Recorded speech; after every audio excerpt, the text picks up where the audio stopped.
I'm happy to be here. My name is Shantae Bacon. I am founder and CEO of the 135th Street Agency, and more recently curator of a new professional conversational blog called thepword.com. And that's P for passionate, progressive, professional, and pop culture. So as far as 135th is a strategic communications and experiential marketing company. Our clients include Revolt TV. We're agency of record for the Oprah Winfrey Network. We're agency of record for Strength of Nature's new hair product, TMS, which is Texture Manageability System. It's a beautiful textures product that's on sale in Walmart and Walgreens if you're looking to go straight, but without a commitment. Also, we are the agency for Mixed Fusions Moscato. A mix and mingle event. Around the room. And we also work on a lot of films. We've done The Wolf of Wall Street, Avengers, Think Like a Man, Sparkle, Madagascar, Hotel Transylvania. We're working on the new Marlon Wayans film that goes in theaters on, when, ladies? April 18th, I think. And then we have a talent division. So I am Mona Scott Young's personal publicist. We represented Spike Lee for various films. We have Jermaine Dupri, Jadakiss. So we're just out there making our imprint. There you go. Hi everybody. My name is Esther Armah. As you can hear from my accent, so I'm the British chick on the panel, self-named. So I'm an international award-winning journalist, an author, a playwright. I have a production company. I'm a political commentator on MSNBC. I've written for a whole number of publications right now, alternate.org, Essence, ebony.com. I've written for publications in London, across Africa, and here in New York City. And so I'm actually going to have to be on the panel for a second, and I literally have to dash to MSNBC, and then I'm going to come back. So I'm going to do a show and then come back.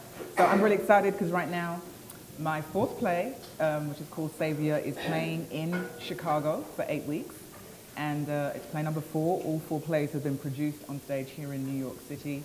And this is my 6th year in New York. I started hosting a show when I came to New York, won a bunch of awards, left that show. Now I'm launching a brand new show that is all women of color, but on mainstream radio in May here in New York, syndicated to 70 stations across the country. I'm also the creator of something called Emotional Justice Unplugged, which is all about how our emotionality shapes how we move through the world and our relationships, our culture, policy, and politics. So, and I'm writing book number 2. Wow. So my name is Brandy Richard. I serve as president of the National Urban League Young Professionals, and there are quite a few young professionals in the audience today, so thank you for coming. I took my communications background from the federal government, actually. I worked for the Federal Emergency Management Agency to my nonprofit work and helped to create social media platforms and a new mobile application for our organization to tie young professionals back to what we would like to consider the urgency of now, to get them involved in civic engagement, to get them involved in advocacy work on behalf of the National Urban League, as well as issues that pertain to them. I really strongly believe that young professionals need to be focused on our trajectory and what's going to happen in the future, not just the issues of today. And so we've convened a group of leaders from across the country to talk about those issues, to create an issue platform. And the way that we communicate is by taking that really technical kind of information that people aren't interested in finding out about because it's somewhat hard to understand, and bringing that down to a level that they can understand it and a level that's exciting and engaging. And so I would encourage you guys to go out to our WeGotNow.co app, sign up to find out more information about the Urban League Young Professionals and what actions we're taking in our communities to support what all of us are going to be doing in the future. So thank you for having me. Go ahead and clap for her. And I am Ashley Stevens. Again, excited to be here this afternoon. In addition to my work, I am the host of Uptown Studio, which is a new web show produced by Uptown Magazine on uptownunplugged.com. Yes, I'm plugging for uptownunplugged.com. My path into communications began as a newspaper journalist. I covered education for the New York Times and also for the Spartanburg Herald Journal in South Carolina for several years. and education was always my passion. So I covered education, did that several years, and then I became the education policy advisor to South Carolina's governor at that time, Mark Sanford. It was very grueling. It was a lot of work, and we made change, but I was not happy. I was not healthy, and I was not on camera and back in media, which is where I really wanted to be. So in the summer of 2009, I packed up, moved to New York, no job, just a couch to crash on, a lot of faith, and I said, I'm going to do this. I'm going to host my own talk show, and I did. And 1 week after I moved here, the governor that I worked for was caught hiking the Appalachian Trail with his mistress at that time. And so what that resulted in is all of my coworkers who were still there wanting to get out. Because once you're associated with someone, if their name isn't good, it doesn't take you too far. So the lesson in that is when God says it's time to go, it's time to go. So be conscious of that, move when the Spirit says move, and make the most of your opportunity. So I'm delighted to be here.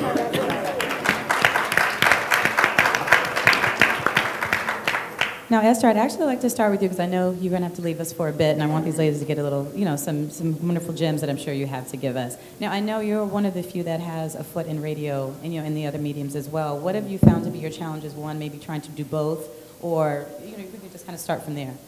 So I do multimedia. I've always done written, radio, and TV, as well as social media. And so the challenge is deciding what you love about each one and making each one work for you in a very particular and specific way. So I trained as a print journalist. So I started writing first, and then ended up with the BBC in London. And what I discovered for me is, first of all, I had this particular voice, which for radio, I would say God gives you at least there's one God-given gift that requires no work, which is just the Creator making sure that you have a foot up to do what it is you're supposed to do. And that's just the thing that is yours. And it makes you unique, and it makes you kind of irreplaceable in that space. And so for me, for radio, this voice was really enabled me to be recognizable. Absolutely. Without having to do too much work. So that was the first thing. And then radio for me was home. I would say I have a great face for radio. I love being in a studio with my headphones on. Nobody can see me. And I was about then being really taken seriously.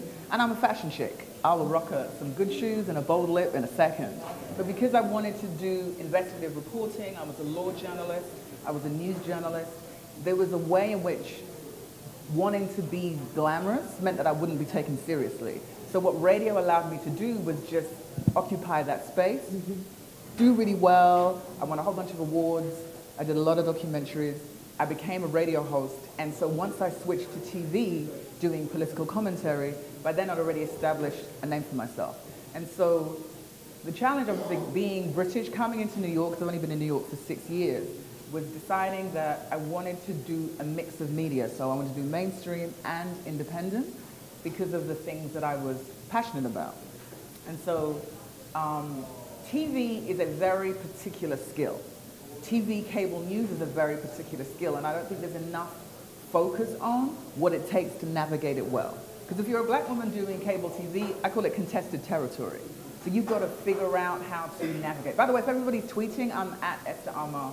Yeah, I would say for the panelists, before you kind of start with your questions, make sure everybody does know how to find you in your social media, because that is so important. Yeah, so at Esther Armah, I have Emotional Justice Facebook. You can like me on that and follow me at Esther Armah. And so I started teaching media in New York because doing so much cable news, I've done MSNBC. We were in the rehearsal shows for Melissa Harris Perry's show. We were in the rehearsal shows for Chris Hayes' show. And I'd done Chris Hayes' show, Melissa's show, Steve Kornacki's show. I'd done all these different shows. And what I learned, especially for women of color, is that we don't get given enough of an opportunity to understand how to do it well. Do you know what I mean? And you get one opportunity to shine. If you don't shine that one time, we all know That's right. You get kicked out real quick. You don't get what I call the white boy break. Or the consideration. No. Yeah, you don't. Which is that you can mess up as many times, and there's a decision made to invest in you, and so you're able to continue to on and mess up and get up and mess up. And for women of color, for black women, it's just not the same. And so part of what mattered to me was being able to communicate to women that preparation is key. That too many people go on TV without having done their preparation, their research, their foundational work, and they think that an opinion in and of itself is enough to guarantee you a space on the show. Now, all shows are different. So I'm not talking about reality TV, I'm talking about news TV. So if you're going to do cable news, it's not that your opinion doesn't matter. It's the question is, what is your opinion informed by? Right.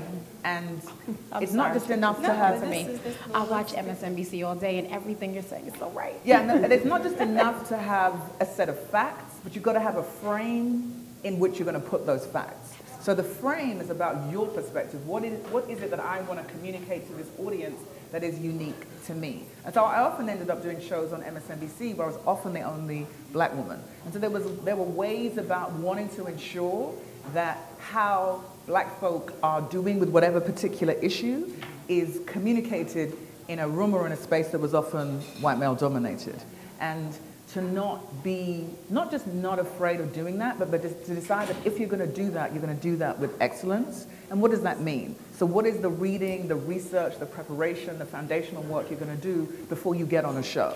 And I've met so many women who've done one time and they haven't come back. And you'll know, they'll be sitting next to you, they'll be like, Sister God, what are we talking about today?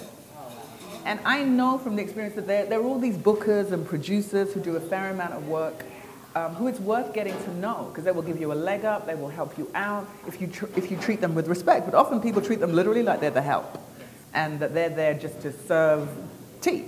And so they don't understand that they will help you know when a subject matter's changed, how to stay on point and to stay excellent. And that the other thing is that making yourself available to do as many shows as there are to do in order to give yourself a chance to become experienced. Because once again, you'll never have the white boy break. But the thing that is great about being excellent, being black and female, is that that combination makes you stand out in ways that nobody else can match. And once you stand out in that way, you will always be a rebook. They will always want to call you back and to come in again. And no matter what anybody says, make sure you can do your own makeup and rock a bold lip on TV. There you go. There you go. Amen. I'm like, you're free to go. You're free to go. I'm about to go because the cops are going to get me. No, but and these are the kind of